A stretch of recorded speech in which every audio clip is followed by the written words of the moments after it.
A very good morning to you, all of my students and viewers. This is Mary Havamani.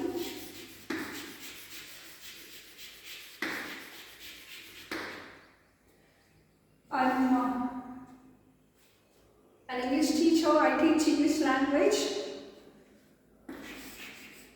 in GEP High School.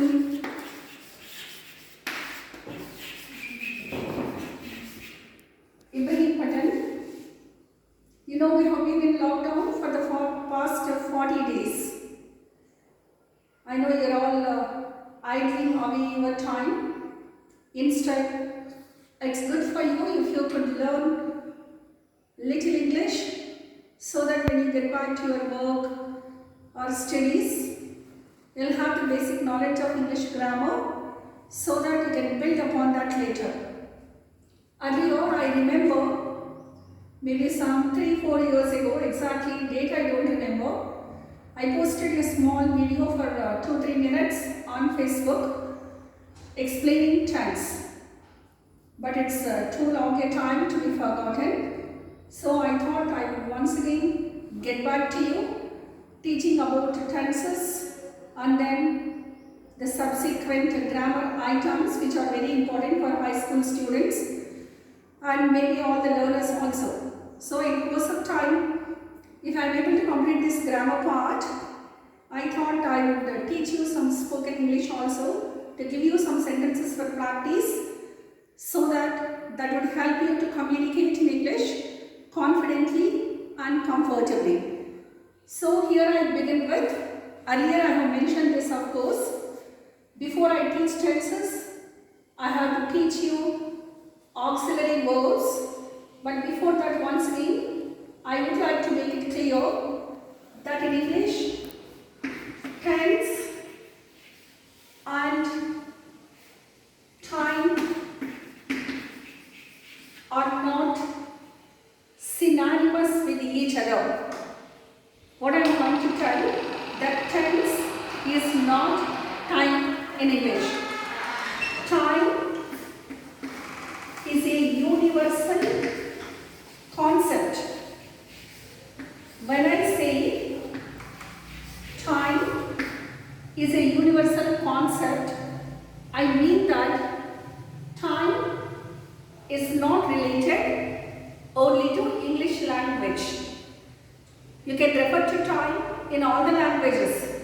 So that is a universal concept.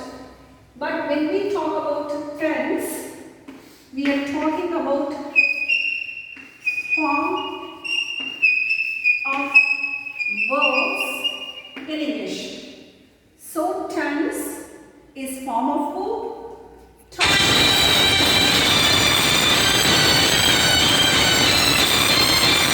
Tenses we refer to different time. That's what we are going to learn in our future classes. But for the time being, I want to give you an introduction about tense. I don't want to confuse you by teaching all the tenses that are there in English language. I'll be focusing on only few tenses that we do in everyday writing and in everyday spoken language. So I said tense is a form of verb. So coming back to the verb now. Verb, you know, it's an action word. A verb is an action word in English. For example, the verb go is a verb. The verb write is a verb. The verb take is a verb. The verb eat is also a verb. You know, when we are writing and speaking, we don't use only these forms. We don't always use go. We don't always use write. We don't always use take. We don't always use eat. Sometimes we say eating. Sometimes we say eaten. ate, sometimes we say eat. So from this example, you understand that any verb has 4 forms. Any verb in English. You know, I know many of you know many verbs, and you take any verb in English that has 4 different forms. And in different tenses, I told you our concept is tense. In different tenses, we use different forms of the verbs. So these 4 forms are present form, past form, past participle, past participle, and ing form we will call it, later we will be calling it. So these 4, present form, past form, past participle, and ing form.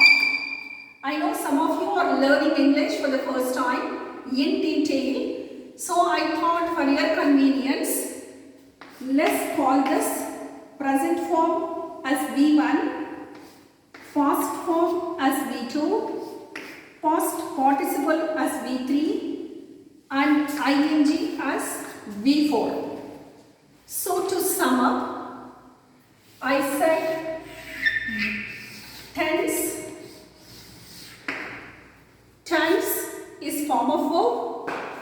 Time and tense are not same, and every verb has 4 forms, and in different tenses we use different forms of the verb. So in these 4 forms of the verb, that is V1 and V2, actually you must remember as present and past. But I said, suppose you are showing the video to your younger brothers, they may not be able to remember all this. So I thought we call it V1 and V2, only this present form and past form. For example, if you take this verb eat, this is V1, eat is V2, and eaten is V3, eating is V4. So if you, because we know little English language, we know that we can use eat, we can use ate independently. Means we can say I eat, I ate. But we can't say I eaten, I eating. So when we are using V3 and V4, we have to use a helping verb. That helping verb is only auxiliary verb in English. So I told you now the need of auxiliary verbs in English. These auxiliary verbs are only helping verbs. There is a need of helping verbs in English in order to use the V3, that is past participle, and to use V4, that is the ing form. Because these 2 forms cannot be used independently as a verb. So in my next video, that is in our next session, I will be introducing you to the auxiliary verbs and how they will help these verbs to make it a full-fledged verb. Thank you for your patient watching. Hope you will be waiting for the next videos. Thank you.